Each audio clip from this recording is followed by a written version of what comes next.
Let's start with video from 4029 Skycam. Shows the procession. Hundreds of law enforcement officers, family members, community members, all gathering in Rogers today to honor the life of Centerton Police Captain Christopher Kelley. Kelley was killed in an explosion at his farm near Gravette on May 30th. And today, those who knew him best remembered a leader, mentor, and friend whose impact stretched far beyond the badge.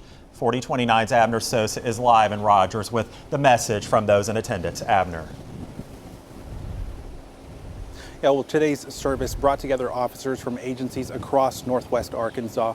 Speakers shared stories of a man they say never met a stranger and dedicated his life to serving others.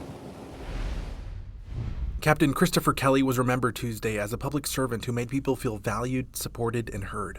The 36-year-old served as captain with the Centerton Police Department and a longtime reserve lieutenant with the Benton County Sheriff's Office. During the service, the Centerton Police Chief described Kelley as a leader who helped transform the department after joining the agency in 2020. He probably asked each one of us at the department, and we would say that he was the glue that held us all together. Chris leaves behind so many memories, like those moments that made people laugh, feel loved, and feel valued.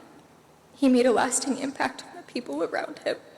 Speakers said Kelley poured into officers at every stage of their careers and never hesitated to help others. The Benton County Sheriff echoed those sentiments, saying Kelley's greatest strength wasn't his command presence, it was his heart. The impact that he left with us today is going to go far deeper other than his tactical choices and his command presence that he had. The true stature was measured by the size of his heart.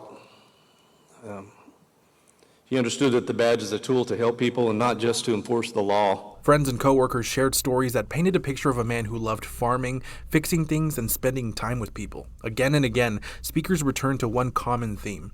Kelley was always willing to help. One friend described him simply as a rescuer. When people were down or facing a tough situation, they found their way to Chris.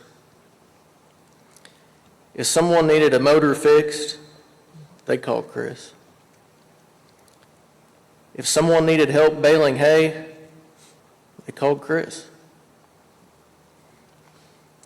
If someone needed a hand, a friend, or simply someone to listen, they called Chris. And following the church service here, Captain Kelley was escorted by police to Mount Pleasant Cemetery that's near Gravette, where he was laid to rest with full honors. Live in Rogers, I'm Abner Sosa, 4029 News.